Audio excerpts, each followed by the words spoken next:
네, 안녕하세요.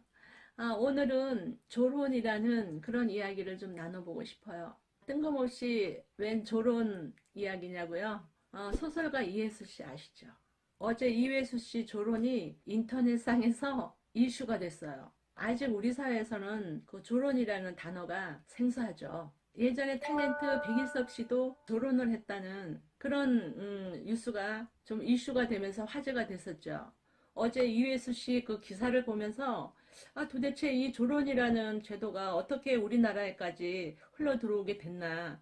예전에는 이 조론이라는 단어 자체가 없었던 용어잖아요. 그게 언제부턴가 이 조론이라는 단어를 우리 사회에서 쓰게 됐어요. 그래서 어제 그 이회수 씨 기사를 보면서 어디서 출발해서 지금 우리나라까지 상륙을 했는지 알아보기로 했어요. 인터넷 검색을 해보니까 이 근원지가 일본이더라고요. 2004년도에 일본 작가 스기야마 유미코라는 그 작가분이 조론을 권함이라는 그 책에서 처음 사용한 용어라는 거예요.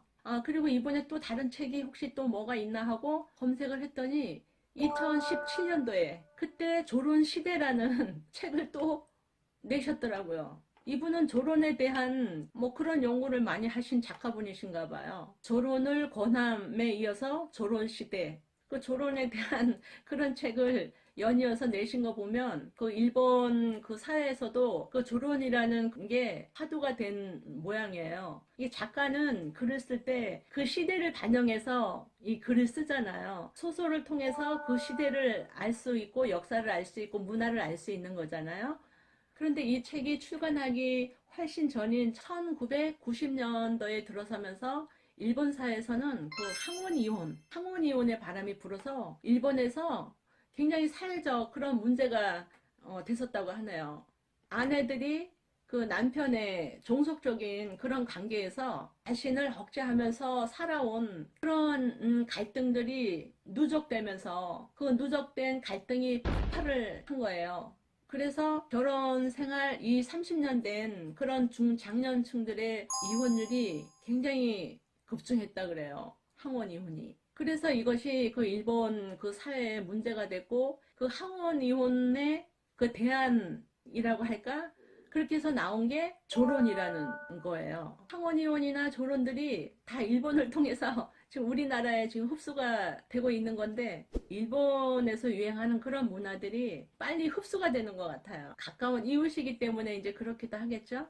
지금 우리나라도 그 항원 이혼이 굉장히 급증하고 있잖아요. 이혼율도 해마다 증가하는 것으로 제가 알고 있거든요. 그런데 이제는 그 항원 이혼 대신 우리나라도 일본처럼 조론을 선택하는 그런 부부들이 점점 생겨나는 것 같아요. 예전엔 우리 사회에선 정말 그 생소했던 그런 용어들인데, 시대가 많이 변해가고 있구나. 그런 생각을 했어요. 사실 조로는 일본에서 건너온 신조어잖아요. 근데 우리나라 그 정서하고는 그 조론이라는 표현이 좀 동떨어진 그런 느낌이 들거든요. 우리 정서에는 그 별거라는 그런 용어가 더 맞지 않을까. 그런 생각도 해보고요.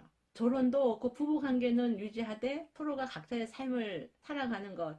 별것도 역시 마찬가지죠. 거의 법적으로 부부 관계는 유지하되 서로 각자의 그 삶을 사는 그런 형태로 나타나는 거잖아요. 사실 결혼이라는 건 그 이혼을 피하기 위한 그 대체 방안이라고 볼 수 있는데 결혼 생활하면서 결혼 또는 이제 별거 상태에 들어갔다면 그 부부만이 가지고 있는 그런 갈등의 요인이 있었고 그 갈등의 폭을 서로 좁히지 못해서 별거나 저런 형태로 나왔다고 생각해요. 문화평론가 김성수 씨의 말을 빌리자면 현재 우리나라 가부장제에서 부부 관계를 정리하는 방법으로는 남성과 여성 모두 졸혼이 가장 유리하다. 남성은 부양의 의무 등 이혼에 따른 재산 분할을 막을 수 있고 여성은 집안일에서 자유로워지며 사회적 활동을 보장받는 등의 장점이 있다. 문학평론가 김성수 씨의 말입니다.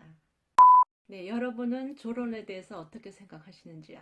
국어 사전에도 없는 그런 조론에 대한 네티즌들의 생각도 아주 다양하더라고요.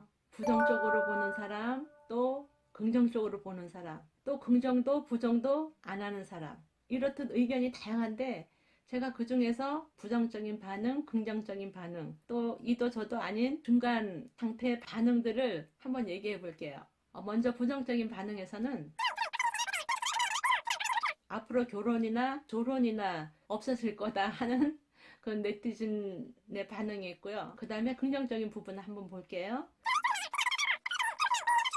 그 불화로 인하여서 폭력적인 그런 상태로 가야 한다면 본인이나 또 자식들 미래를 위해서도 조론이 답이다. 그렇게 또 보시는 분들도 계셨어요. 그리고 이도 저도 아닌 그런 반응을 보면 부부는 그 부부만이 아는 일이니까 제3자가 옳으니 그러니 하면서 판단할 부분은 아니다. 그런 이제 반응이 있었고요.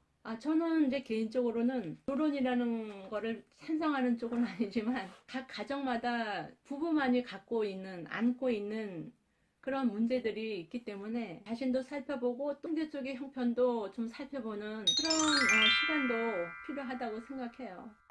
오늘은 한참 그 사회적 이슈가 되고 있는 그 결혼에 대한 이야기를 함께 나눠봤습니다. 오늘 영상은 여기까지고요. 다음 영상에서 또 뵙겠습니다. 여러분 그때까지 건강하세요.